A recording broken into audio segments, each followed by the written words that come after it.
Sexy. नमस्कार, मैं हूँ स्वाति शर्मा।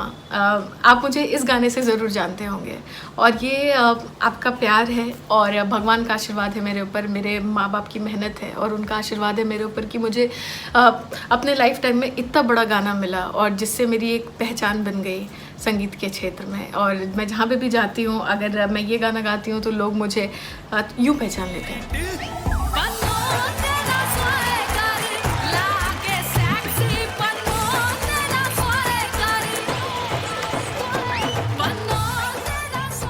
तो आज का ये वीडियो है आपको यही बताने के लिए कि कैसे मेरा जो सफ़र है, मुजफ्फरपुर से मुंबई तक का सफ़र कैसा रहा और कैसे मैं मुंबई से पेरिस पहुंच गई। ये सब एक सपने जैसा है।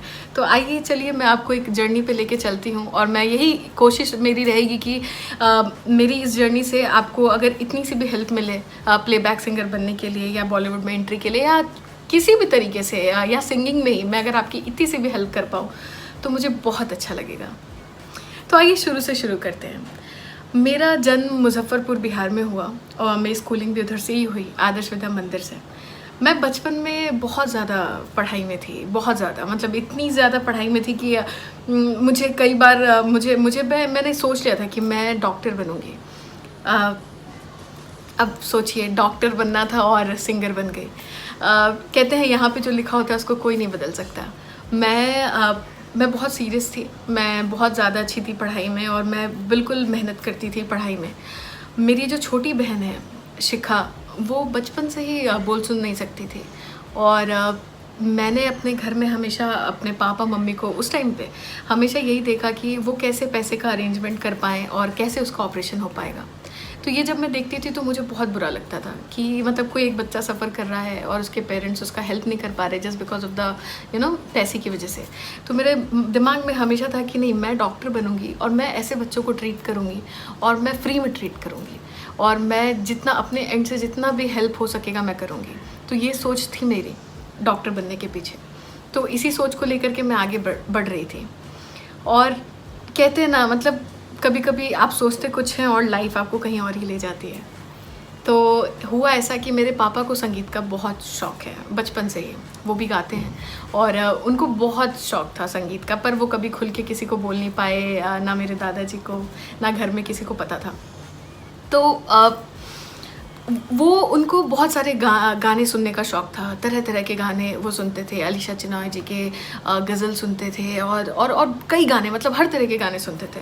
तो उसी दौरान उन्होंने एक एल्बम वो लेके आए थे, तेरा चेहरा, अदनान सामी सर का। उनकी आदत थी वो रात में लगा करके सो जाते थे और गाना बजता रहता था, हम सुनते रहते थे। तो उसमें एक गाना था, दिल कह रहा है दिल से। तो मैं उसकी 2 लाइन आपको गा के पहले सुनाती हूँ। दिल कह रहा है दिल से, वादा करो दिल से, चाहे तुम जहाँ भी जाना जाना, मेरी याद रखना, ओ मेरी याद रखना। तो ये गाना था और ये गाना जैसे ही मैंने सुना, मैं एकदम, मुझे ऐसा लगा कि मतलब बहुत बहुत अच्छा लगा, मेरे दिल को छू गया ये गाना और मैं छुप छुप के गाने लगी। उस टाइम पे मैं अपने पापा से इतनी क्लोज़ नहीं थी तो उनके सामने गाती नहीं थी। वो मुझे अगर कुछ करते हुए देखते थे तो बस पढ़ते हुए देखते थे। तो मैं छुप छुप के गाती थी और मेरी मम्मी रोज़ शाम में खाना बनाती थी और मैं किचन में जा कर के उनके सामने घंटों गाती रहती थी। जब तक वो खाना बना रही है मेरा गाना चलता रहता था। तो मैं कोशिश करती थी कि मैं अदनान सामी सर की तरह गाऊं। तो मैं आवाज़ बनाने की कोशिश करती थी, मतलब जो कि इम्पॉसिबल है, मतलब मैं लड़की हूँ और मैं कैसे उनकी तरह आवाज़ बना सकती हूँ। पर वही कहते हैं कि एक बच्चे का जो जैसा दिमाग होता है, तो मैं वैसा कोशिश करती थी कि थोड़ी आवाज़ भारी करके गाऊँ और सबको बोलूँ कि अरे ये तो अदनान सामी सर के जैसे गाती है, अदनान सामी जी के जैसे गाती है। तो मैं यही करती थी। तो मेरी मम्मी ने सुनती गई, दिन बीते। फिर एक दिन जब मैं गा रही थी, उसके बाद से सब बदल गया। अब क्या हुआ ऐसा, एक दिन ऐसे ही मेरी मॉम अगेन खाना बना रही थी और मैं गा रही थी और मेरे पापा वो चुपचाप हमारे किचन में एक छोटा सा विंडो होता था, वहाँ से सुन रहे थे मुझे गाते हुए। दूसरे दिन जब मैं सुबह उठी तो मैंने देखा कि मेरे पापा बहुत तरह के सीडीज़ कैसेट्स लेके आ गए हैं, लता मंगेशकर जी के, किशोर दा के, रफ़ी साहब के, सोनू निगम जी के, और कई तरह के। मतलब मुझे समझ में नहीं आया कि हुआ क्या अचानक। और फिर मेरे पापा ने मुझे कहा कि मैंने सुना तुम अच्छा गाती हो, और अगर तुम सीरियस हो इस चीज़ को लेकर के तो मैं तुम्हारा साथ दूंगा, और तुमको जो सीखना है सीखो, मैं अपने तरफ से तुम्हें पूरा सपोर्ट करूँगा, और तुम संगीत के क्षेत्र में अगर आगे बढ़ना चाहती हो तो बढ़ो, कोई प्रॉब्लम नहीं है। तो मैं एकदम से ऐसे कंफ्यूज हो गई, क्योंकि मैं मस्ती में गा रही थी। मैंने कभी सोचा नहीं था कि मैं इतना अच्छा गाऊंगी कि मैं सिंगर बन जाऊंगी, या ऐसा कुछ था नहीं। और जैसा कि मैंने आपको बताया कि मुझे हमेशा से डॉक्टर बनना था। मैं बहुत कंफ्यूज हो गई, मुझे कुछ समझ में नहीं आया।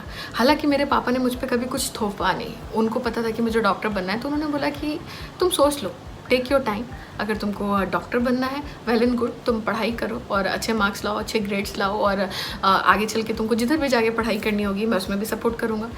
और अगर तुमको सिंगर बनना है तो उसके लिए तुम्हें जो भी तैयारी करवानी है, क्लासिकल म्यूज़िक और जो भी है वो मैं करवाऊँगा। तो तुम्हें जो भी करना है वो तुम चुनो, वो तुम्हारा रास्ता होगा। और लेकिन बस एक ही बात मैं बोलूँगा कि तुम जो भी चुनना उसके रूट तक जाना, उसकी जड़ तक जाना, और उसमें कोई मतलब पीछे मत हटना कि मतलब मेहनत करने में जो भी चुनो, चाहे तुम कुछ भी कोई भी रास्ता चुनो, पर मेहनत बहुत लगती है और आपको पूरी मेहनत करनी पड़ेगी। मैंने सुना इस बात को और मैंने बोला ठीक है, मैं आपको बताती हूँ। और फिर मैं वहाँ से चली गई। मुझे समझ में नहीं आया, मुझे लगा मुझे गाना तो अच्छा लगता है, पर मैं कैसे क्या करूँगी, मुझे कुछ समझ में नहीं आ रहा था। फिर इवेंचुअली मैंने गाना स्टार्ट किया। मैं बोला चलो सीख के देखते हैं क्या है, और साइड में पढ़ाई तो चल ही रही थी। तो एक तरह से कहते हैं ना, दो नाव पे सवार होना, मैंने वैसा कुछ किया। मैंने कुछ क्लियर करके बोला नहीं, और मैंने बोला कि हाँ मुझे सीखना है म्यूज़िक। तो पापा बोले ठीक है। तो पापा उसके बाद मेरे लिए एक ऐसे गुरुजी को लेके आए जिन्होंने लिटरली मेरी लाइफ बदल दी आके। उनका नाम पंकज महाराज जी है, और वो मुजफ्फरपुर के ही हैं, और आज तक मेरे गुरुजी वही हैं, और आज भी मैं उनसे ही सीख रही हूँ। मतलब उन्होंने मेरी आवाज़ को इस तरीके से, कहते हैं ना, इस तरीके से उन्होंने मैच्योर किया, परिपक्व बना दिया, और इतना ज़्यादा मुझे नॉलेज दी। छोटी छोटी बातें, कभी भी मुझे ये नहीं बोला कि बहुत प्रैक्टिस करो, बहुत मतलब ऐसे, मतलब एक मतलब ये नहीं कि 10-10 घंटे गाओ, कभी ऐसा नहीं बोला। हमेशा उन्होंने ये बोला कि जब तक तुम्हारा गला साथ दे, अगर तुम्हें आधा घंटा लगता है तो तुम आधा ही घंटा करो, तुम्हें 1 घंटा लगता है तुम 1 ही घंटा करो, बट जब भी करो तो दिमाग खोल के गाना। दिमाग खोलने से उनका क्या मतलब था? उनका ये मतलब था कि जो भी सुर का साधना तुम कर रही हो, तुम्हारे ये नहीं कि बस गा रही हो, यहाँ से सुन के यहाँ से गा दिया, ये नहीं, यहाँ से समझो भी कि तुम क्या गा रही हो। उनसे जब मेरी पहली मुलाकात हुई थी तो मेरे गुरुजी ने मुझे कहा कि तुम्हारे ऊपर कोई ज़बरदस्ती नहीं है, अगर तुम्हें नहीं सीखना होगा ना, क्योंकि मैं बच्ची थी तो उनको लगा कि यार ये सीरियस भी है, नहीं है क्या पता, तो अगर तुमको नहीं सीखना होगा ना तो बस तुम मुझे बता देना, मैं पापा को कुछ नहीं बोलूँगा कि तुमने ऐसा बोला है। मैं अपना कोई बहाना मार दूँगा कि मेरे पास टाइम नहीं है, मैं नहीं सिखा सकता स्वाति को, और मैं खुद चला जाऊँगा, तुम्हें कोई डांटेगा भी नहीं। तो मैंने बोला, मैंने मन में सोचा वाह ये तो बहुत अच्छी बात है। और लेकिन मैं भी ढीठ थी। वो मुझे बता के जाते थे कि क्या प्रैक्टिस करना है, मैं बिल्कुल प्रैक्टिस नहीं करती थी। मैं आपको बता रही हूँ, शुरुआत का मैं नहीं करती थी, और लेकिन मैं कभी बोलती भी नहीं थी कि आप मना कर दो, मुझे आपसे सीखना नहीं है। सीखती रहती थी, पर वो जो मुझे काम देके जाते थे वो मुझसे नहीं होता था। तो वो एक दिन मेरे पापा ने नोटिस कर लिया एक्चुअली कि ना क्या चल रहा है, मतलब मैं सीखना भी चाहती हूँ पर मैं फिर प्रैक्टिस नहीं कर रही, तो मैं कैसे सिंगर बनूँगी। तो फिर उन्होंने क्या किया, मेरे गुरुजी को आने से मना कर दिया। उन्होंने बोला कि गुरुजी ये सीरियस तो है नहीं, आप जाइए, कोई बात नहीं, इसको मतलब रहने दीजिए ऐसे, मतलब ऐसे बच्चे पर टाइम वेस्ट करके क्या फ़ायदा जो बिल्कुल भी सीरियस नहीं है, और म्यूज़िक कोई मजाक थोड़ी है, उसके पीछे बहुत मेहनत लगती है। तो मेरे गुरुजी चले गए। वो गए तो मुझे कुछ मिक्स फीलिंग्स थी, मुझे बुरा भी लग रहा था, मुझे समझ में नहीं आ रहा था क्या है, पर मैंने बोला चलो ठीक है। पर जैसे दिन बीते, 3-4 दिन ही बीते होंगे, मैं बहुत उदास रहने लगी। और मुझे आज भी याद है कि मैं सब कोई ऊपर थे मेरे घर, मतलब छत पे, कहते हैं ना टेरेस, उधर ऊपर थे, गर्मी का मौसम था, सब खेल रहे थे, मम्मी वगैरह सब ऊपर थे, और पापा नीचे बैठे थे, नीचे रूम में थे। मैं गई भागते हुए अपने पापा के पास और मैंने जा कर के लिटरली रोते हुए उनको बोला कि नहीं, गुरुजी को वापस बुला दीजिए, मुझे अच्छा नहीं लग रहा, मुझसे सांस नहीं लिया जा रहा, मुझे समझ में नहीं आ रहा कि मैं गाना नहीं गाऊंगी तो मैं क्या करूँगी। पापा ने बोला नहीं, तुम तो सीरियस ही नहीं हो, तुम प्रैक्टिस ही नहीं करती, क्या फ़ायदा ज़बरदस्ती कुछ भी करके, क्या फ़ायदा। तो मैं बोला नहीं, मैं पक्का करूँगी, मैं समझ गई हूँ, मुझे म्यूज़िक ही करना है। मैं लिटरली, मैं आपको सच बता रही हूँ दिल से कि मैं कोई झूठ नहीं बोल रही या कुछ बना के नहीं बोल रही। मुझे लिटरली ऐसा लगा कि अब मेरी ज़िंदगी में कुछ खाली बना गया है, मैं सांस नहीं ले पाऊँगी, मुझसे अगर मैंने म्यूज़िक नहीं किया तो मैं क्या करूँगी। तो फिर मेरे गुरुजी वापस आए और इस बार मैं सीरियस थी और इस बार वो मुझे सिखाते गए और मैंने भी मेहनत करी उनके साथ, बहुत मेहनत करी। और फिर कहते हैं ना, आपने फैशन मूवी अगर आपने देखी होगी तो उसमें एक डायलॉग था प्रियंका चोपड़ा का कि मेरे सपने मेरे शहर से भी बड़े थे। तो ऐसा ही सेम मेरे साथ भी था। मेरा मुज़फ़्फ़रपुर में रह कर के मुंबई तो मैं आपको बताऊँ ना, मैंने कभी देखा नहीं था, मतलब कभी घूमने नहीं गई थी। मेरा कोई रिश्तेदार मुंबई नहीं रहता था कभी, जैसे गर्मी की छुट्टियों में कभी नहीं। मैंने सिर्फ ये नहीं, पिक्चर्स में दिखाते हैं कि ये मुंबई है, यहाँ पे सपने पूरे होते हैं, मतलब मैंने लिटरली ऐसे मुंबई को देखा था। मेरा सपना था कि ना मुझे मुंबई जाना है, मुझे मुंबई में ही जो भी करना है मुझे मुंबई जाना है, पर पता नहीं था कि मैं कैसे जाऊँगी, क्या करूँगी। बहुत बच्ची भी थी तो इतना, मतलब क्या सोचना कि मतलब अभी से ही मैं सोच रही थी। मैं हार्डली, जब मैंने गाना स्टार्ट किया था तब मैं 8 साल की थी, मतलब इतना थी। उसके बाद फिर धीरे धीरे ये सब मैं जो बता रही हूँ उसमें 10 साल की रही होंगी, पर यहाँ पे हमेशा था कि मुझे मुंबई जाना है। उसके बाद क्या हुआ, मैं सीखती गई तो मेरे पापा मुझे हमेशा से, मतलब परफेक्ट बनाने के लिए, कि हमेशा से वो जो कर पाए वो उन्होंने किया। उन्होंने क्या किया, मेरे लिए डिवोशनल एल्बम्स बनाए, जिससे कि उनका सिर्फ ये था कि है ना, मैं माइक के पीछे मुझे गाना आए, मैं नए कॉम्पोजिशंस को गा सकूं, मतलब मुझे पता हो कि कैसे गाते हैं, माइक को कैसे फेस करते हैं, स्टूडियो में जाके मैं नर्वस ना हो जाऊं। तो वो मुझे सिखाते गए।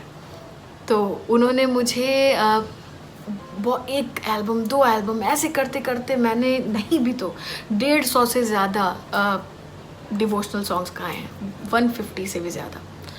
और उसमें साईं बाबा के हैं, कृष्ण जी के हैं, शिव जी के हैं, बहुत तरीके के मैंने गाए। और मैं आपको बता दूं कि बिल्कुल भी आसान नहीं था, मतलब वो जर्नी अपने पापा के साथ मैंने तय किया। मैं दिल्ली में जा कर के डिवोशनल एल्बम्स के लिए गाती थी, सॉन्ग करती थी, और मेरी पढ़ाई इधर मिस हो रही थी। तो मुझे समझ में नहीं आता कैसे करूँगी। और मैं क्योंकि पढ़ाई में अच्छी थी तो मुझे लग रहा था कि मेरे ग्रेड्स ख़राब होंगे, तो मैं क्या नज़रों से अपने दोस्तों के सामने जाऊँगी, मेरे टीचर्स क्या सोचेंगे मेरे बारे में। तो फिर मैंने अपने पापा से डिस्कस किया और मेरे पापा ने, आपको पता है क्या बोला?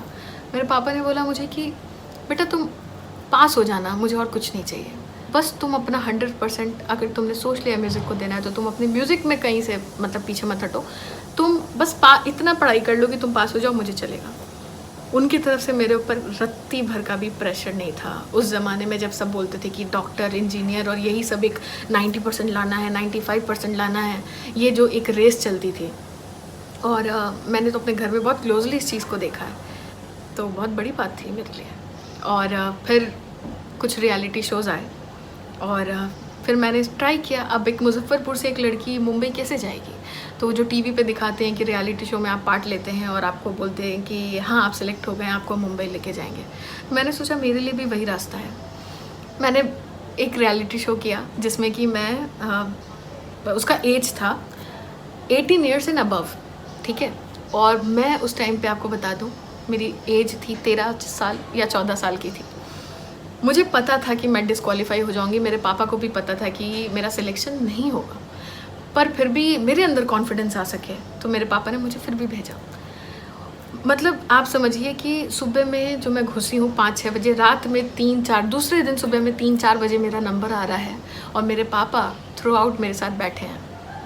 और जब मैं गई स्टेज पे तो मैं नर्वस हो गई, और मैं ऐसा वैसा नर्वस नहीं हुई। मुझे जो गाना गाना था मैं कंप्लीट कुछ और ही गा के आ गई। ऑब्वियसली जज समझ गए थे मैं छोटी हूँ, ऐसे भी सिलेक्शन नहीं होना था। पर मैं सच बताऊँ तो जो मैंने गाया था ना, उसके बाद मेरा ऐसे भी सिलेक्शन नहीं होता। क्या हुआ कि जब ये हुआ तो मैं बहुत डर गई अंदर से। क्योंकि अभी तक तो क्या था कि मैं अपने टाउन में गा रही थी, मैं 4 लोगों के सामने गा रही थी, इतने लोगों के सामने, इतने बड़े म्यूज़िक डायरेक्टर बॉलीवुड के, उनके सामने गाने में मेरी हालत ख़राब हो गई।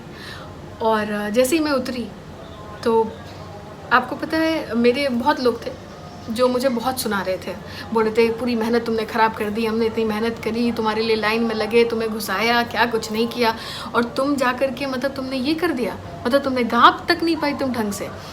आपको पता है इतने लोगों में किसको बोलने का हक था? मेरे पापा को, मेरी मम्मी को, जिन्होंने मेरे लिए इतने सारे सेक्रीफाइसेस किए हैं, पर उन्होंने मेरे को कुछ नहीं बोला, मतलब उन्होंने मुझे कुछ नहीं बोला, एक शब्द नहीं बोला। उल्टे वो सबके सामने खड़े रहे मेरी ढाल बन के। और आज भी मैं बहुत इमोशनल हो जाती हूँ जब मैं ये बात करती हूँ कि वो सबके सामने खड़े रहे और उन्होंने बोला कि कोई बात नहीं, मतलब there is always a second chance, और अभी तो बहुत बच्ची है, धीरे धीरे ट्राई करेगी, हो जाएगा। लोगों ने बहुत कुछ बोला कि ना हर कोई सुनिधि चौहान नहीं होता, अच्छा खासा डॉक्टर बन रही थी, पढ़ाई में थी, क्यों तुमने इसका दिमाग पलट दिया, पागल हो गया है ये। मेरे पापा को ऐसे लोग बोलते थे, पर मेरे पापा मतलब मुझ पर हमेशा बहुत भरोसा किया। और उसके बाद फिर चीज़ें बदली, मेरा कॉन्फिडेंस नहीं टूटा, और फिर मेरा एक और रियलिटी शो आया। और तब तक मेरी उम्र उतनी हो गई थी कि मतलब मैं क्वालिफाई कर सकूं। और बहुत बहुत मन से, बहुत मेहनत से मैं, मेरे पापा, मेरे गुरुजी, मेरी मॉम गए कोलकाता, और वहाँ पे ऑडिशन होना था। और मतलब मेरा आवाज़ ना थक जाए इसके लिए मेरे पापा ने मुझे बोला कि तुम आराम से सो। और वो उन्होंने क्या किया कि वो लाइन लगाने चले गए रात में 9 बजे 8 बजे से। उन्होंने रोड पे पेपर बिछा करके जो बैठते हैं, जो आप देखते हैं टीवी में, वैसा ही सेम लगा करके वो लोग बैठ गए। और सुबह में मतलब समझिए 5 बजे 6 बजे मुझे बुलाया और मुझे लाइन में लगा दिया। उतने देर मेरे पापा, मम्मी और मेरे गुरुजी रोड पे बैठे रहे जस्ट बिकॉज कि मुझे आगे नंबर मिले और मेरा ऑडिशन हो पाए। फिर क्या हुआ, मैं उसमें गई, पहला राउंड क्लियर किया, दूसरा राउंड क्लियर किया। क्या होता है रियलिटी शोज़ में जैसे दिखाते हैं कि आप डायरेक्ट जज के सामने गा रहे हैं, ऐसा नहीं होता है। आप पहला राउंड क्लियर करते हैं, आप दूसरा राउंड क्लियर करते हैं, आप तीसरा राउंड क्लियर करते हैं, और उसके बाद आपको जज के पास भेजा जाता है। मुझे नहीं पता था, तो मैंने पहला राउंड क्लियर किया, दूसरा राउंड क्लियर किया, और तीसरे राउंड में उन्होंने मुझे नहीं सिलेक्ट किया। मैंने बोला कि नहीं, मुझे ना जज के सामने तो गाना ही है, आप प्लीज़ मुझे सेलेक्ट कर लीजिए। मैं अगर जज मुझे रिजेक्ट करेंगे ना, मैं मान जाऊँगी, आप मुझे प्लीज़ सेलेक्ट कर लीजिए। उन्होंने बोला नहीं, वो बहुत रूड थे। उन्होंने बोला ये यहाँ पे ऐसे वो लगा देते हैं कोड, और बोला इसको फाड़ो। मैंने बोला मैं नहीं फाड़ूंगी और मैंने क्या किया, मैं भाग गई वहाँ से। मैं वहाँ से भागी, और मैं बहुत बड़ा ऑडिटोरियम था, मैं उसमें जाके छुप गई कोने में। लिटरली मैं आपको बता रही हूँ कि पूरे लोग मुझे ढूंढ रहे थे टॉर्च लेकर के। शाम हो चुका था कि कहाँ गई है, गई कहाँ। और जब तक वो कोड नहीं फटता है ना, तब तक आप वैलिड होते हैं। तो वो एकदम परेशान कि कहाँ चली गई ये लड़की। फिर मुझे ढूंढ लिया, मुझे ढूंढ के बोला कि क्या चाहती हो आप, ये क्या ये सब तमाशा लगा रखा है, बट नहीं हुआ, कोई बात नहीं, अगले साल आना, क्या उम्र है तुम्हारी, इतने छोटे से उम्र में हो, इतना मतलब क्या है, चलो जाओ। तो मैंने बोला नहीं, मैंने बोला कि नहीं, आप मुझे जज तक सेलेक्ट कर दीजिए, मैं अगर वो मुझे रिजेक्ट कर देंगे ना तो मैं चली जाऊँगी। तो उन्होंने बाउंसर्स को भेज दिया। उन्होंने बोला आपको क्या लगता है कि आप दुनिया की सबसे अच्छी सिंगर हैं, जो आपका सिलेक्शन होना ही चाहिए। मैंने बोला सर, मैं दुनिया की सबसे अच्छी सिंगर खुद को नहीं मानती हूँ, पर मैं इतना भी बुरा नहीं गाती हूँ कि मैं जज तक नहीं जा पाऊँ। तो उन्होंने बाउंसर्स को भेज दिया। अब बाउंसर सारे मेल। तो मैंने बोला कि आप मुझे हाथ नहीं लगा सकते, आप मुझे हाथ नहीं लगा सकते। मैंने पूरी नौटंकी फैला दी। तो क्या हुआ, मैंने देखा तो इधर साइड से एक फ़ीमेल बाउंसर आ रही थी। मैंने बोला बेटा अब इसको जाना पड़ेगा यहाँ से, नहीं तो अब मुझे लग जाएगी। मैंने जल्दी जल्दी कोड वोड फाड़ा गुस्से में एकदम, और रोते हुए मैं निकल गई वहाँ से। और मेरे पापा, मेरे गुरुजी ने बोला कोई बात नहीं, क्या हो गया, कोई बात नहीं। मेरे सामने कोई दिखा नहीं रहा था, पर मेरे गुरुजी बहुत हताश हो गए थे। और मैं बहुत रोई, मतलब इतना रोई कि मुझे 2 दिन तक, मैं कोलकाता में थी, मुझे पता ही नहीं चला कि मेरे साथ हो क्या रहा है। फिर 2 दिन के बाद मुझे कॉल आता है और मुझे पता चलता है कि आपका सिलेक्शन जज राउंड तक कर लिया गया है, आप तो फ़ोन ही नहीं उठा रहे हो, अब आपको कल सुबह में आना है, तो आप 10 बजे तक आ जाना। मैं बहुत खुश, मैं इतनी खुश, मुझे लगा कि एकदम ऐसे चमत्कार हो गया मेरे साथ। मैं गई, सबसे लास्ट में मेरा नंबर आया, मैं जजेस के सामने गई और उन्होंने मुझे बोला कि ठीक है आप गई। तो मैंने इंग्लिश में गाया, उन्होंने बोला कि इसको हिंदी में गाइए, और मुझे समझ में नहीं आया कि इंग्लिश को ही हिंदी में गाने क्यों बोल रहे हैं, मुझे कुछ समझ में नहीं आया। मैं थोड़े छोटे में बताती हूँ कि ऐसा हुआ कि मेरा सिलेक्शन नहीं किया उन लोगों ने। उसके बाद वन ऑफ द जजेस जो मुझे बहुत पसंद है वोट के आई, वो बाहर तक आई और उन्होंने मेरे पापा से बात करी। उन्होंने बोला कि मैं इसके अंदर खुद को देखती हूँ, मैं जब छोटी थी तो मेरे भी पापा मुझे ऐसे ही हेल्प करते थे, ऐसे आप इसको सपोर्ट करिएगा। आज जो यहाँ पे हुआ है इसकी वजह से ऐसा ना हो कि आप इसे सपोर्ट करना बंद कर दें। और ये मैं आपसे कहती हूँ कि आज के बाद ये अच्छा और अच्छा ही गाएगी। इतनी उनकी बात थी, बस फिर क्या था। फिर मैं वहाँ से खुश होकर के निकली और जब मैं निकल रही थी तो मेरे पापा को सब बोल रहे थे कि इसके कंधे पे हाथ रखिए और इसको संतावना दीजिए कि बेटा मत रो, कोई बात नहीं, अगले साल होगा। मेरे पापा बहुत हर्ट थे, तो उन्होंने बोला कि आपको लगता है इसकी शक्ल देख के कि मुझे इसको संतावना देने की ज़रूरत है? फिर वो चुप हो गए और फिर मुझसे पूछा कि ये ना अगले साल आप आएंगी? तो मैंने बोला कि अगर मेरी लाइफ में इस 1 साल में कुछ भी अच्छा नहीं हुआ तो मैं कहाँ जाऊँगी, मैं वापस इन्हीं लाइन्स में आपको दिखूँगी। इतना बोल के मैं वहाँ से निकल गई। और उसके बाद वहाँ पे तो मैं हंस रही थी, लेकिन घर जाने के बाद बहुत रोई। मतलब इतना रोई कि मतलब पहली बार जो दुख क्या होता है मुझे जो पता चला, मुझे तभी पता चला। मैं रोई, मैं खाना नहीं खाती थी, बहुत किसी से बात नहीं करती थी और सो नहीं पाती थी। रात में जैसे 3 बजे उठ करके मैं प्रैक्टिस करने लग जाती थी। मतलब सोचिए इतना मुझे ट्रॉमा हुआ था उस चीज़ का। और उसके बाद मेरे पापा ने ठान लिया कि नहीं, क्योंकि उनमें से एक जज ने मेरे आवाज़ पे बोल दिया था कि नहीं, इसकी आवाज़ मतलब उस लेवल पे नहीं है कि हम इसको सेलेक्ट कर सकें। तो पापा वाज लाइक कि ये बोल देते कि नहीं, तैयारी सही नहीं है और तैयारी करो और मेहनत करो, आवाज़ पे कैसे बोल दिया। तो वो मुझे मुंबई भेज दिया। अब इतनी जल्दी मैं बताऊँगी नहीं कि मुंबई कैसे भेजा। उसके पहले उन्होंने मुझे कोलकाता भेजा और कोलकाता में मैंने वेस्टर्न सीखा। पिंटू मित्रा जी मेरे गुरुजी के बहुत ख़ास दोस्त थे, उन्होंने ही मेरी बात करी और मैं वहाँ पे वेस्टर्न सीखने लगी। और मैं वहाँ से कुछ ट्रैक्स बना के लेके आई और जब मैं वापस आई अपने घर 3-4 महीने के बाद तो मेरे गुरुजी ने सुना और मेरे गुरुजी ने बोला कि नहीं, ट्रैक्स पे और काम होना चाहिए। तो फिर मेरे पापा ने बोला कि अब एक ही जगह है, दिल्ली देख ली, कोलकाता देख लिया, अब बस मुंबई बचा है, चलते हैं मुंबई। और फिर मैं मुंबई आ गई अपने पापा के साथ। और यहाँ पे आकर के मैंने बहुत सारे ट्रैक्स जो मैंने उधर किए थे वो सारे ट्रैक्स को वापस से बनाया इधर, और मेरा स्ट्रगल यहाँ पे शुरू हो गया। फिर धीरे धीरे मैं इधर ही रहने लग गई, तो मेरी नानी मेरे साथ आ गई और मैं और मेरी नानी यहाँ पे रहते थे। मेरा पूरा परिवार मुजफ्फरपुर बिहार में ही रहता था और यहाँ पे आके मेरा स्ट्रगल शुरू हुआ। और यहाँ पे आकर के आप देखिए, एकदम आउटसाइडर, ना कोई कांटेक्ट, कुछ नहीं, किसी को नहीं जानते। तो मैंने फेसबुक पे अकाउंट बनाया, मेरा अकाउंट भी नहीं था फेसबुक पे, मैंने फेसबुक पे अकाउंट बनाया और फेसबुक के थ्रू मैंने कई लोगों को ढूंढा, उनको अप्रोच किया, उनसे नंबर मांगे लोगों की, और मैंने एक म्यूज़िक डायरेक्टर से दूसरे म्यूज़िक डायरेक्टर तक पहुँचते गई। और आज के डेट में वो सब इस्टेब्लिश म्यूज़िक डायरेक्टर हैं और उनमें से एक म्यूज़िक डायरेक्टर थे विवेक कर जी, जिन्होंने मुझे सबसे पहले गवाया माइक के सामने। फिर तुराज सर मुझे मिले, जो कि बहुत बड़े लिरिसिस्ट हैं और आप उनको जानते हैं, बाजीराव मस्तानी, गुजारिश, मतलब बहुत बड़ी बड़ी फिल्मों में उन्होंने लिखा है गाना। तो उन्होंने मुझे तनिष्क बागची जी से मिलवाया। अब ये नाम जो है ये बिल्कुल मैजिक है मेरी ज़िंदगी में। तनिष्क बागची जी से मैं मिली और उन्होंने मेरी आवाज़ सुनी, उनको बहुत पसंद आया। तो वो कुछ भी स्क्रैच बनाते थे तो वो मुझे ज़रूर ट्राई करते थे, मैं जाती थी। स्क्रैच का मतलब क्या होता है कि कोई गाना जो फाइनल नहीं हुआ है पर आपने तैयार किया है सुनाने के लिए लोगों को कि पसंद आए तो आपका सिलेक्ट हो जाए, वो स्क्रैच होता है। तो वो मुझसे कई स्क्रैचेस गवाते थे और एक दिन उन्होंने मुझे बोला कि कहाँ हो, जल्दी आओ, भागते हुए आ जाओ, बस जल्दी जल्दी चप्पल पहनो, बस स्टूडियो पहुँचो। मैंने बोला क्या हुआ? मैंने एक गाना करना है, बस जल्दी आ जाओ। मैं गई, उन्होंने मुझे बोला कि कैरेक्टर है जो कि हरियाणवी कैरेक्टर है, उसको इंग्लिश बोलना नहीं आता पर उसको इंग्लिश में गाना रहता है, तो वो कैसे बोलेगी, उस टाइप का सोच करके तुमको गाना है। मैंने बोला ठीक है, और मैंने गाया।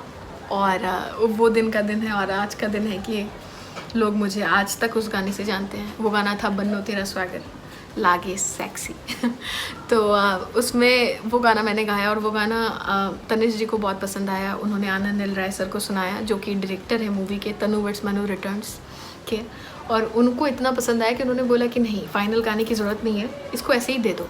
तो वो गाना सोचिए रफ़ी चला गया और उसके बाद से अचानक से गाना रिलीज़ हुआ और हर जगह स्वाति स्वाति स्वाति, हर कोई मुझे बुलाना चाहता था, हर कोई मुझसे बात करता था। और कई अवार्ड्स मिले, ये सब जो आप देख रहे हैं ये सारे कई अवार्ड्स मुझे मिले। मैं कई शोज़ के ऑफ़र आए और इन्हीं बीच एक शो आया मेरी लाइफ में जो कि पेरिस में करना था। अब बताइए, मेरा मतलब कहते हैं ना कि ड्रीम डेस्टिनेशन जहाँ पे घूमने जाना पसंद हो वो पेरिस था, और मुझे वहाँ पे जाकर के गाने का मौका मिल रहा था। तो मैं गई अपने मम्मी पापा के साथ और वो भी पेरिस घूमे, मैंने उनको घुमाया, मुझे बहुत अच्छा लगा। और जब मैं वहाँ पे गा के आ गई तो न्यूज़ स्प्रेड हुई कि मैं इंडिया की पहली सिंगर हूँ जिसने आईफिल टावर के ऊपर गाया है। और मुझे समझ में नहीं आया, क्योंकि मैंने जब गाया था तो मैंने सोचा नहीं था कि इतनी बड़ी बात होगी, पर उतनी बड़ी बात थी। और ये मैं कहती हूँ कि ये कोई मेरी पढ़ाई नहीं है, ये सब भगवान ने किया है मेरे साथ, और मेरे पापा मम्मी की मेहनत है मेरे पीछे, वरना कुछ नहीं हो पाता। मेरे गुरुजी की मेहनत है, आप सबका प्यार है इसके पीछे।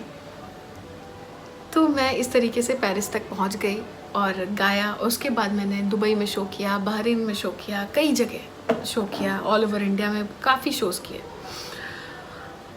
मेरे पापा ने हमेशा मुझे ये सिखाया कि हर रास्ते पे कठिनाई आती है, चाहे मैं कुछ भी चुनूँ।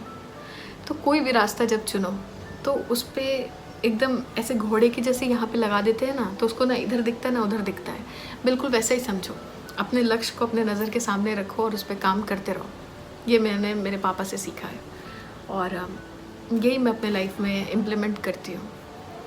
और मैं बस यही आप लोगों से कहना चाहती हूँ कि अगर आपको भी सिंगर बनना है तो आप एक बात ज़रूर सोच के आइए कि यहाँ पे पेशेंस बहुत ज़रूरी है, यहाँ पे धैर्य रखना पड़ता है। यहाँ पे आपको नहीं पता आपको कितना टाइम लगेगा, आपको कोई आइडिया नहीं है। आपको कभी हो सकता है यूँ काम मिल जाए, कभी हो सकता है कि बहुत टाइम बीत जाए काम ना मिले, पर उससे फ़र्क नहीं पड़ता है। फ़र्क इससे पड़ता है कि आपको क्या करना है, और आप अगर उसके बारे में श्योर हैं तो आप वही करते रहिए, वही करते रहिए। वो कहते हैं ना, ब्रूस ली का है ये कोट कि मुझे उस चीज़ से डर नहीं है जो तुम 1000 तरीके की चीज़ें सीखते हो, उससे मुझे डर नहीं है 1000 तरीके के तुम्हारे मूव से। मुझे उस एक मूव से डर है जो तुमने 1000 बार प्रैक्टिस किया है।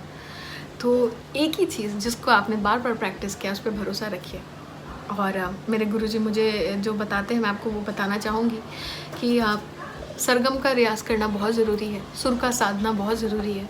तो सा को साधिए, और ऐसा नहीं कि सिर्फ सा को साधिए, फिर जब आप साध रहे हैं तो सा रे गा मा पा धा नी सा वहाँ तक साधिए।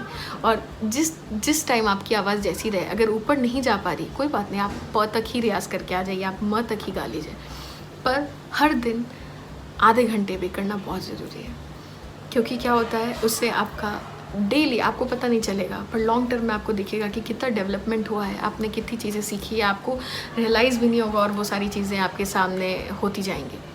और बन्नो जब आया तो मुझे अवार्ड मिला। ये जो आप अवार्ड देख रहे हैं ये जीमा अवार्ड है, ये म्यूज़िक में बहुत बड़ा अवार्ड माना जाता है। हनी सिंह उनके हाथों से मुझे ये अवार्ड मिला, और उसके बाद कई अवार्ड मिलते गए। उसके बाद मुझे रेडियो मिर्ची का डिस्क अवार्ड मिला, प्लैटिनम डिस्क अवार्ड, और लाइन अवार्ड्स मिला, और कई अवार्ड्स मिले उसके बाद मैंने अब आप सोचिए कि रियलिटी शोज़ में मेरा तो कुछ नहीं हुआ।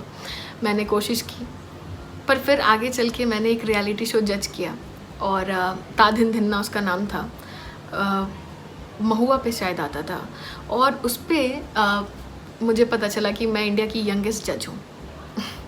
तो उसका भी अवार्ड ये मुझे मिला। और तो ये मैंने जब मैं उसके सेट पे ऑडिशन लेने जा रही थी तो मैंने डाला था कि from giving auditions to taking one, my journey has just begun. और मैं यही कहूँगी कि मेरी जर्नी अभी भी शुरुआत ही हुई है। इस लाइन में स्ट्रगल कभी ख़त्म नहीं होता, स्ट्रगल आपको हमेशा करना पड़ता है, करते रहना पड़ता है। आपको क्या लगता है बन्नो आ गया तो मैं स्ट्रगल ख़त्म हो गया? नहीं, उसके बाद मैं स्ट्रगल बढ़ गया, उसके बाद लोगों की एक्सपेक्टेशन मुझसे बढ़ गई। तो मेरे हमेशा यही कोशिश रहती थी कि अब क्या कब मेरा बन्नो के लेवल का गाना आएगा। फिर एक गाना आया, ओ पीछे हो जा सोनिए साडी रेल गड्डी आई, ओ चपलू में गड़ाई नीचे आ जाए स्काई, ओ पीछे हो जा नी पीछे हो जा सोनिए। ये गाना बहुत हिट हुआ, ये प्रभु देवा जी की मूवी में आया था, और ये गाना बहुत हिट हुआ। उसके बाद बारबी गर्ल एक गाना था, वो गाना बहुत हिट हुआ, सनी लियोनी जी के लिए मैंने गाया था। ऐसे ऐसे कई गाने गाए और कई गाने रिप्लेस हुए, मतलब ऐसे ऐसे गाने रिप्लेस हुए मेरे कि अगर आज वो सारे गाने आ जाते तो मतलब पता नहीं मैं कहाँ रहती।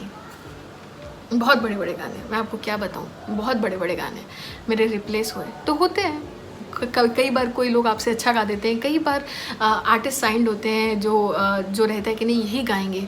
इससे बुरा नहीं मानना चाहिए। दुख होता था शुरू में, बहुत बुरा लगता था, मतलब मुझे याद है मुझे एंग्जाइटी हो गई थी, मुझे नींद नहीं आती थी, मैं आज भी उतने अच्छे से नहीं सो पाती हूँ, मैं झूठ नहीं बोलूँगी।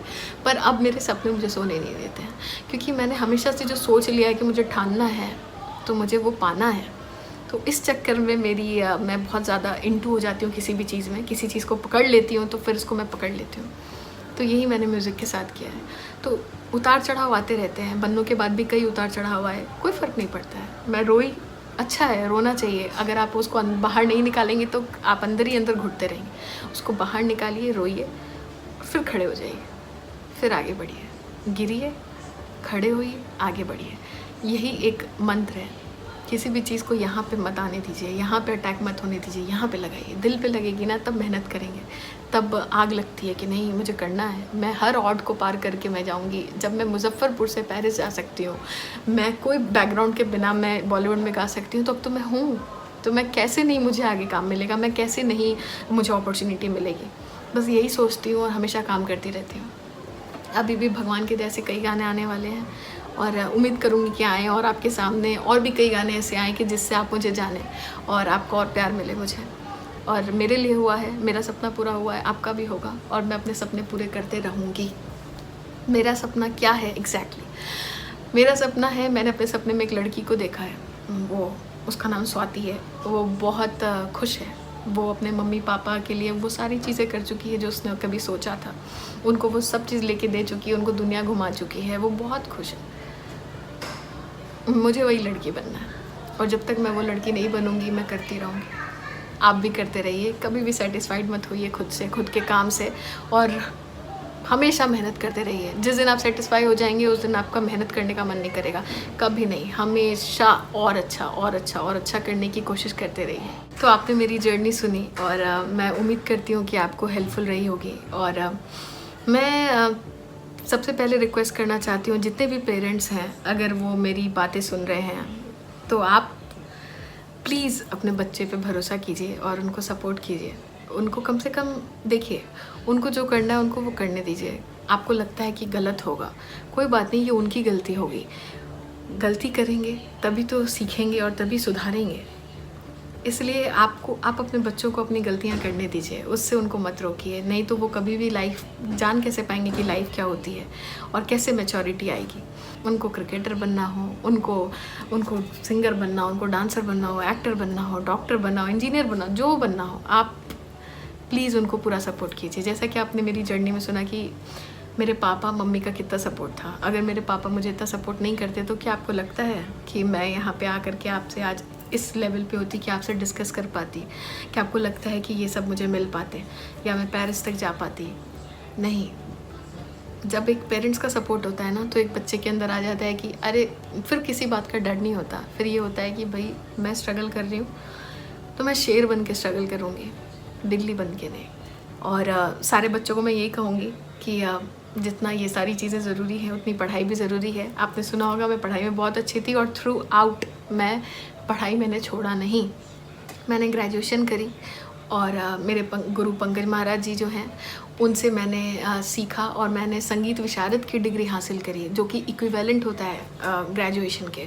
आप समझिए कि मैंने प्राचीन कला के चंडीगढ़ से मैंने फॉर्म भरा और मैंने तैयारी करती थी, मैं एग्ज़ाम देती थी, मैंने वो किया। मैंने कॉमर्स से ग्रेजुएशन किया, तो बहुत मेहनत करी है, मतलब पढ़ाई भी किया है और उतनी ही जम के प्रैक्टिस भी करी है।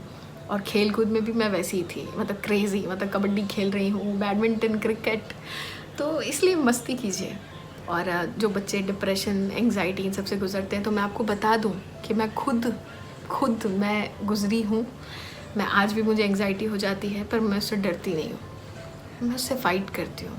मैं मेडिटेशन करती हूँ, मैं पॉजिटिव थॉट्स लाती हूँ अपने दिमाग में और मैं बात करती हूँ।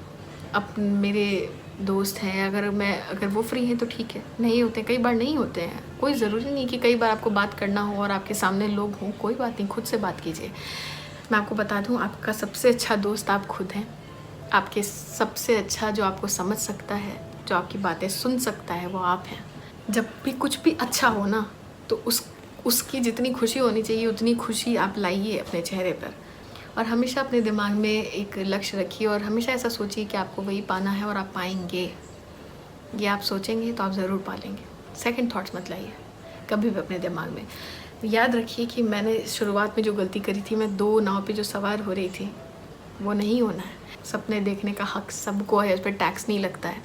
तो आगे बढ़िए। और जाते जाते मैं आपके लिए, चलिए ठीक है, बन्नू पूरा गा देती हूँ।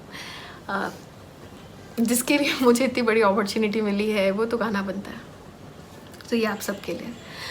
गरम हवा दी उड़ी गुबारी, फैमिली दे हाथ नहीं आ रही, जुगनी दुगनी चमक चिंगारी, अरे मानसून से हल्की भारी, वार्निंग पब्लिक में जारी, आप संभालो जिम्मेदारी।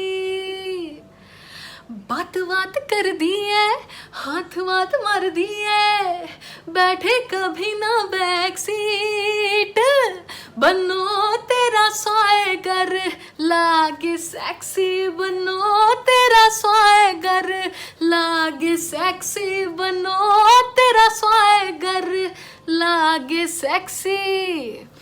ओ स्वैगा विचो स्वैग सुनीदा भारी, क्यों आगे पीछे घूमे मेरे बन के रेलगाड़ी, जरा बच के रहना गड्डी तो गल मम्मी ने समझाई, जरा बच के रहना गड्डी तो गल मम्मी ने समझाई, पीछे हो जा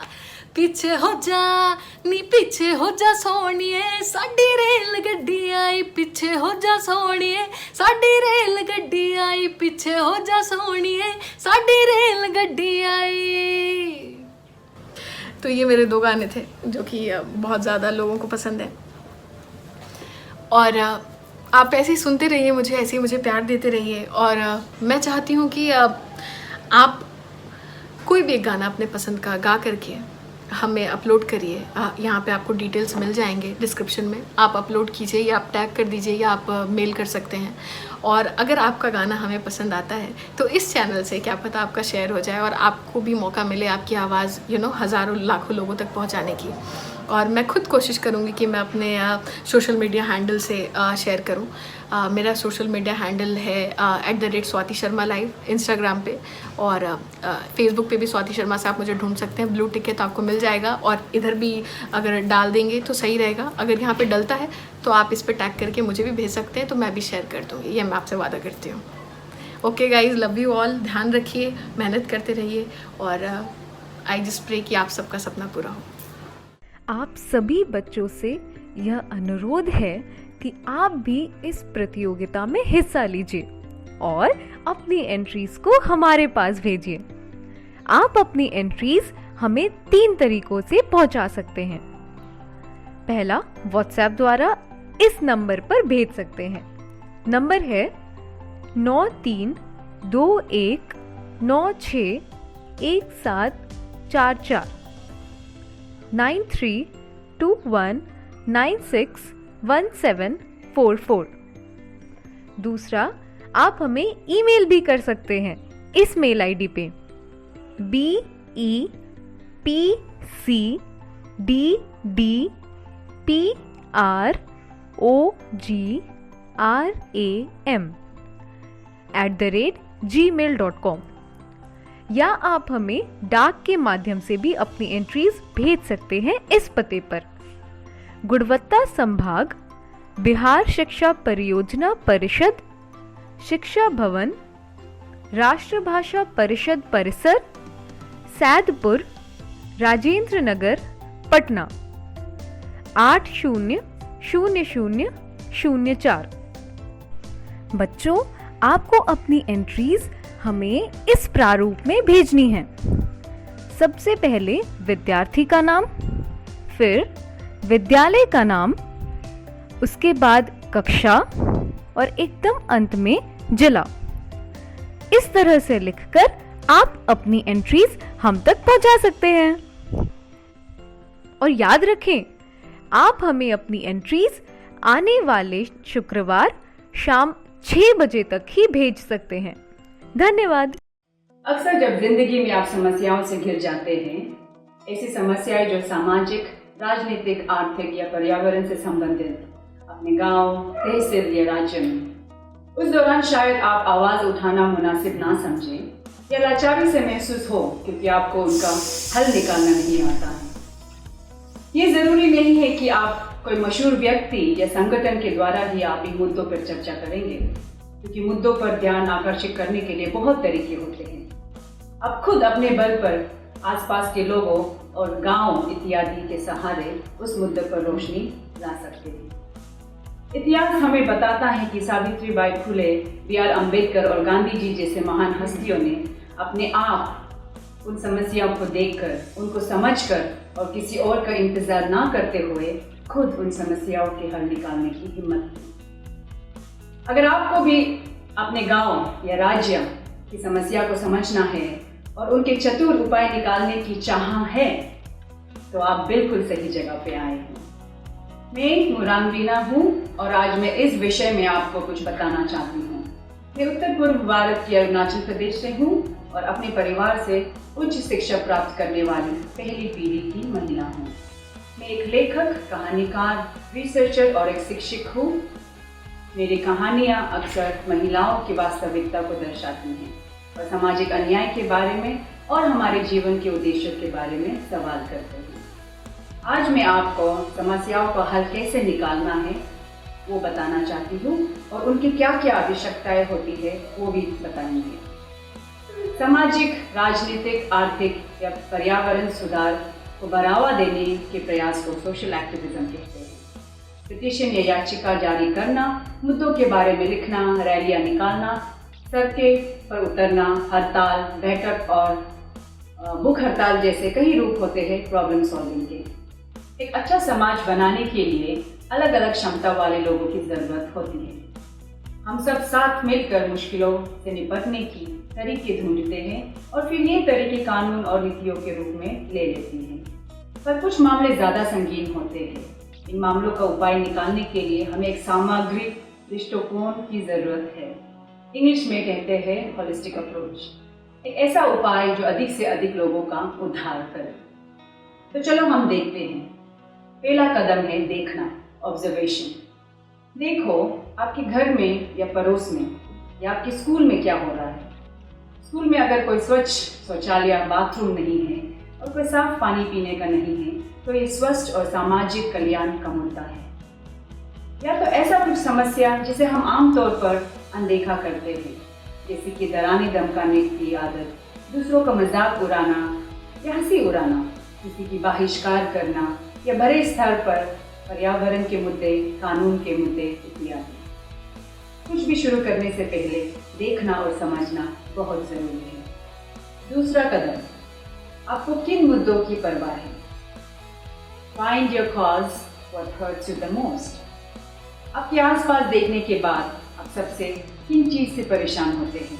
क्या आपको स्कूल की समस्याओं से परेशानी है या घरों के मामले की परेशानी है या आपको महिलाओं के अधिकारों की परवाह है या शायद आपको दूसरे समुदाय और उनके पर्यावरण को सुधारना है। देखिए कि आपके आसपास क्या हो रहा है। आपके घर के बाहर, आपके समाज में अपने दोस्तों से बात करें, अपने माता पिता और पड़ोसियों से भी बात करें, अपनी खुद की रिसर्च या होमवर्क करें।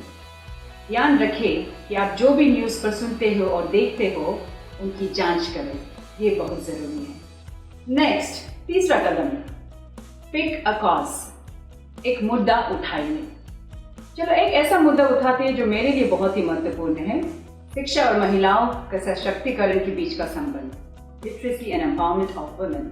हम इस बात की जांच करें कि शिक्षा से कैसे महिलाएं उनकी सामाजिक, आर्थिक और राजनीतिक स्थिति में सुधार ला सकते हैं। कैसे शिक्षा महिलाओं की आत्मविश्वासी, उनको कैसे आत्मविश्वासी बनाते हैं। जैसे कि मैंने पहले ही कहा है, मैं एक अपने परिवार से पहली पीढ़ी हूँ जिन्होंने एजुकेशन रिसीव किया है। मेरी माँ कभी स्कूल नहीं गई, तो उनकी शादी एक किशोर के रूप से हुआ है और उनके 5 बच्चे हैं। वह अनपढ़ है और उनको कभी नौकरी करने का मौका नहीं मिला। मैं आज अपनी शिक्षा के कारण देश के सबसे सर्वश्रेष्ठ विद्यालयों में हूँ। मेरे पास एक अच्छी करियर है, मेरे पास एक आवाज़ है और मैं अपने गांव में भी महिला सशक्तिकरण के लिए काम करती हूँ। जैसे कि कहा जाता है, आप एक लड़की को शिक्षित करें तो आप उन्हें शिक्षित करते हो, लेकिन यदि आप एक लड़की को शिक्षित करें तो आप समाज को शिक्षित करते हो। याद रखिए, एक बालिका को शिक्षित करने में हम अपने समाज का निर्माण कर रहे हैं। तो अगला कदम क्या है? स्टेप नंबर 4, लक्ष्य निर्धारण यानी गोल सेटिंग्स। जब आप अपने मुद्दों और लक्ष्यों को समझ के निर्धारित करते हैं तो बाहर निकल जाए और उनका शोध करें यानी रिसर्च करें, ताकि आपको वास्तविकता के बारे में और विवेक प्राप्त हो। The difference between theory and reality. अक्सर आप अपनी किताबों में जो पढ़ते हैं उसकी तुलना में सच्चाई कठोर होती है, क्योंकि हमने साक्षरता यानी शिक्षा और महिलाओं के अधिकारों का उदाहरण चुना है। आइए हम उन पर विचार करते हैं। आपको ये देखना है कि आपके गांव में कितनी लड़कियां पास के स्कूल में भर्ती हुए हैं। परिवार के सदस्यों से ये बात करना शुरू करें और देखें कि अपने गांव या कम्युनिटी में कितने बालिकाओं को शिक्षा प्राप्त हो रही है। आपका लक्ष्य ये हो कि नामांकित लड़कियों के प्रतिशत की जो जानकारी आपको मिली उसका जांच करें और उनमें से कितनी प्रतिशत ने स्कूल को पूरा किया या ड्रॉप आउट की संख्या की जांच करें और उनकी स्कूल छोड़ने के कारणों का पता लगाएं। आपको संबंधित छुपे हुए समस्याओं का एक पैटर्न दिखाई जरूर मिल सकता है, चाहे ये ड्रॉप आउट हो या कम कमाने वाले परिवार से हो, पितृसत्ता के कारण या शादी करने का दबाव के कारण। समस्याओं का हल निकालना आसान नहीं होता है। अगर इतना आसान होता तो शायद आज हमारे समाज में कोई मुसीबत ही नहीं होती। Activism is tough. It requires patience, knowledge and skills. आपको सड़क पर उतरना पड़ेगा और धूप, बारिश, आंधी सबका सामना करने के लिए तैयार हो जाइए।